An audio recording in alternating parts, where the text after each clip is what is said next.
हिंदू पंचांग के अनुसार हर साल भाद्रपद में आने वाली शुक्ल पक्ष की तृतीया तिथि के दिन हरतालिका तीज मनाई जाती है। हरतालिका तीज का व्रत भगवान शिव और माता पार्वती के अटूट रिश्तों को ध्यान में रखकर किया जाता है।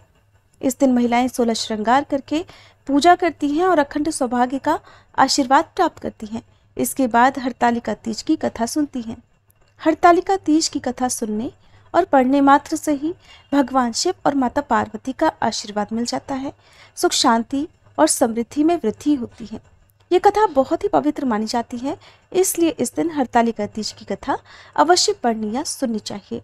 हरतालिका तीज के व्रत से जुड़ी मान्यता ये है कि तीज का व्रत करने वाली स्त्रियां पार्वती जी के समान ही सुखपूर्वक पतिरमण करके शिवलोक को जाती हैं। सौभाग्यवती स्त्रियां अपने सुहाग को अखंड बनाए रखने और अविवाहित युवतियां अपने मन के अनुसार वर पाने के लिए हरतालिका तीज का व्रत करती हैं। प्रिय भक्तजनों, अब हम सब मिलकर भगवान शिव और माता पार्वती के श्री चरणों का ध्यान करते हुए भगवान शिव की स्तुति करके कथा का शुभारंभ करते हैं। जिनके दिव्य केशों पर आग के पुष्पों की माला शोभा देती है और जिन भगवान शंकर के मस्तक पर चंद्र और गले में मुंडों की माला पड़ी हुई है, जो माता पार्वती दिव्य वस्त्रों से और भगवान शंकर दिगंबर वेश धारण किए हैं, उन भवानी शंकर को मैं नमस्कार करती हूँ। एक बार कैलाश पर्वत के सुंदर शिखर पर माता पार्वती जी ने महादेव जी से पूछा, हे महेश्वर, मुझसे आप वह गुप्त से गुप्त बातें बताइए जो सभी के लिए सरल और महान फल देने वाली हैं। हे नाथ, यदि आप मुझसे प्रसन्न हैं तो आप मुझे दर्शन दें, और हे जगन्नाथ, आप आदि मध्य और अंत रहित हैं। आपकी माया का कोई पार नहीं है। आपको मैंने किस भांति प्राप्त किया? कौन से व्रत, तप या दान के पुण्य फल से आप मुझको वर रूप में मिले? तब महादेव जी कहने लगे, हे देवी, मैं आपके सामने उस व्रत के बारे में कहता हूँ जो परम गुप्त है। जैसे तारागणों में चंद्रमा और ग्रहों में सूर्य, वर्णों में ब्राह्मण, देवताओं में गंगा, पुराणों में महाभारत, वेदों में साम और इंद्रियों में मन श्रेष्ठ है, वैसे ही पुराण और वेद सब में इसका वर्णन आया है, जिसके प्रभाव से तुमको मेरा आधा आसन प्राप्त हुआ है। हे प्रिय, उसी का मैं तुमसे वर्णन करता हूँ, सुनो। भादो मास के शुक्ल पक्ष की हस्त नक्षत्र के दिन इस व्रत का अनुष्ठान मात्र करने से सभी पापों का नाश हो जाता है। तुमने पहले हिमालय पर्वत पर इसी महान व्रत को किया था, जो अब मैं तुम्हें सुनाता हूँ, ध्यानपूर्वक सुनो। तब पार्वती जी बोली, हे प्रभु, इस व्रत को मैंने किस लिए किया था ये मुझे सुनने की इच्छा है, सो कृपा करके कहिए। तब शंकर जी बोले, आर्यावर्त में हिमालय नामक एक महान पर्वत है, जहाँ अनेक प्रकार की भूमि अनेक प्रकार के वृक्षों से सुशोभित है, जो सदैव बर्फ से ढके हुए और गंगा जी की कलकल ध्वनि से शब्दायमान रहता है। हे पार्वती जी, तुमने बाल्यकाल में उसी स्थान पर परम तप किया था और 12 वर्ष तक के महीने में जल में रहकर और वैशाख मास में अग्नि में प्रवेश करके तप किया। सावन के महीने में बाहर खुले में निवास कर अन्न त्याग कर तुम तपस्या करती रही। तुम्हारे उस कष्ट को देखकर तुम्हारे पिता को बड़ी चिंता हुई। चिंता में वह सोचने लगे कि मैं अपनी इस कन्या का विवाह किससे करूं। एक दिन देवर्षि नारद जी वहां आए और देवर्षि नारद ने तुम शैलपुत्री को देखा। तुम्हारे पिता हिमालय ने देवर्षि को अर्घ्य पाद्य आसन देकर सम्मान सहित बिठाया और कहा, हे मुनीश्वर, आपने यहाँ तक आने का कष्ट कैसे किया?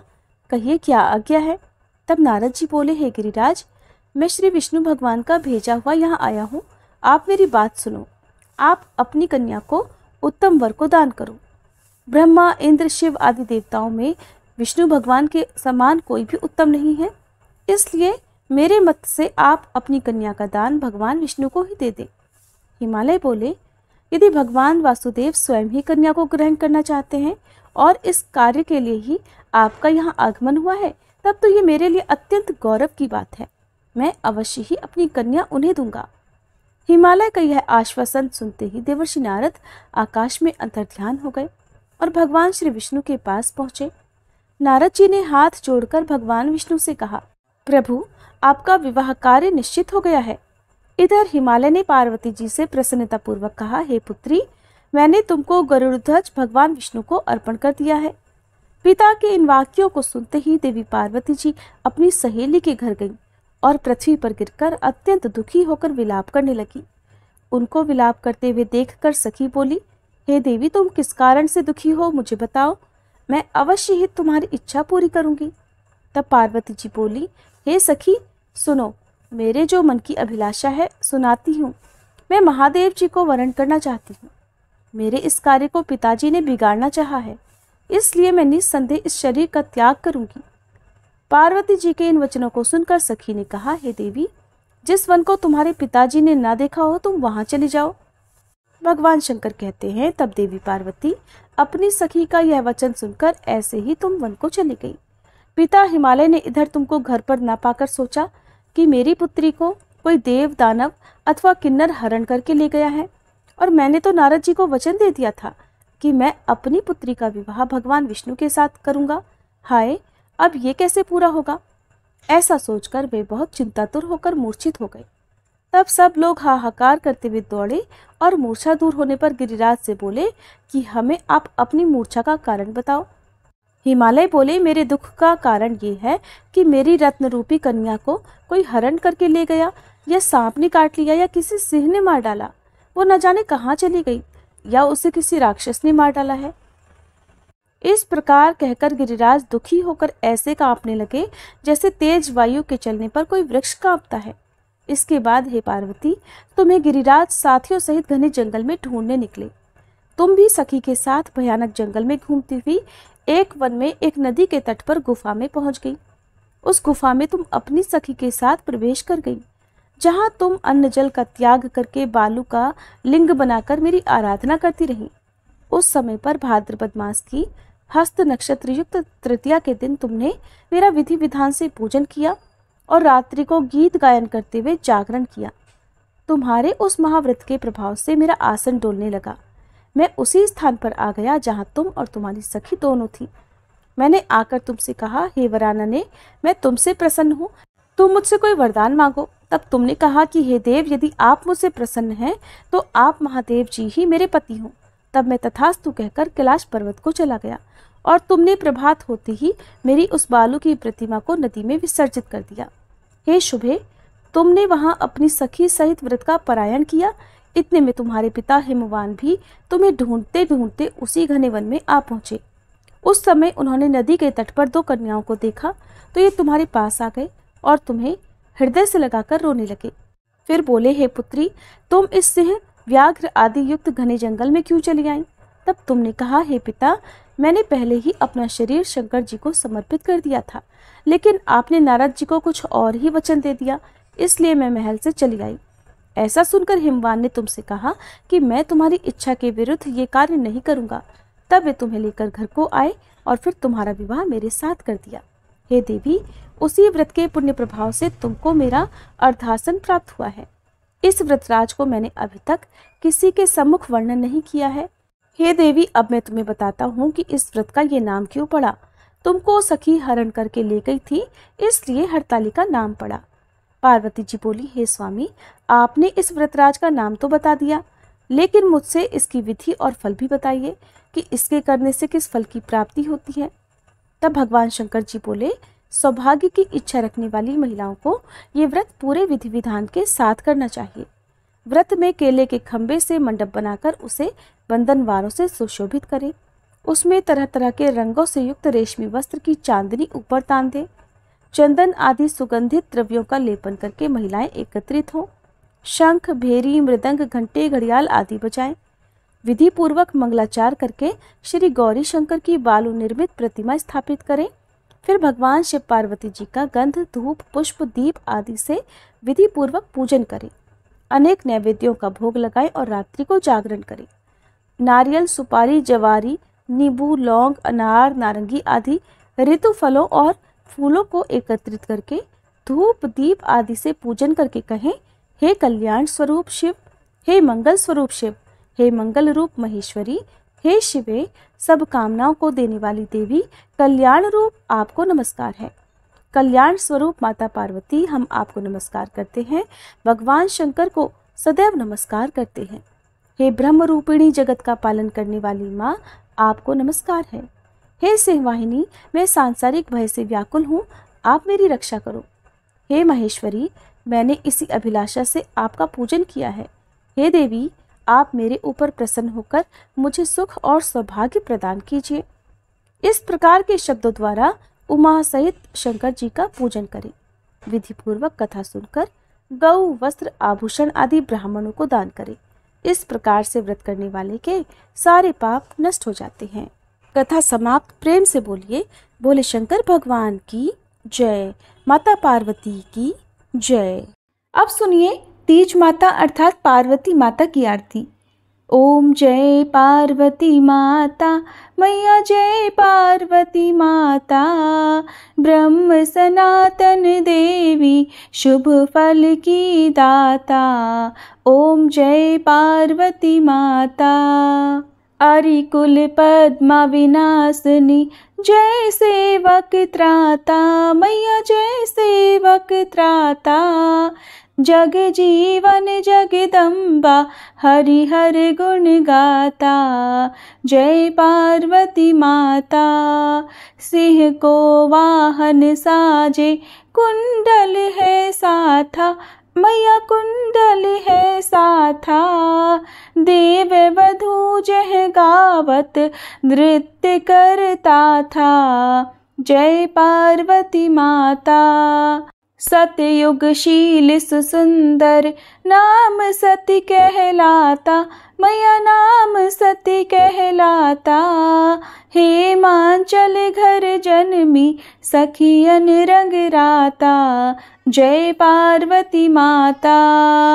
शुंभ निशुंभ विदारे, हेमांचल स्याता, मैया हेमांचल स्याता। सहस भुजा तनुधारी के, चक्र लियो हाथा। जय पार्वती माता। सृष्टि रूप तुही जननी, शिव संग रंग राता, मैया शिव संग रंग राता।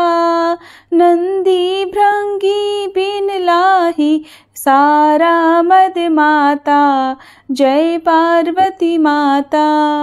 देवन अरज करत हम, चित को लाता, मैया हम चित को लाता। गावत दे दे ताली, मन में रंग राता। जय पार्वती माता। श्री प्रताप आरती मैया की, जो कोई नर गाता, मैया जो कोई नर गाता। सदा सुखी रहता वो, सुख संपत्ति पाता। जय पार्वती माता। जय पार्वती माता, मैया जय पार्वती माता।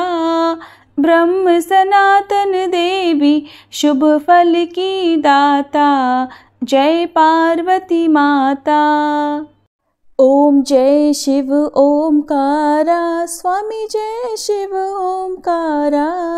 ब्रह्मा विष्णु सदा शिव, ब्रह्मा विष्णु सदा शिव, अर्धांगी धारा।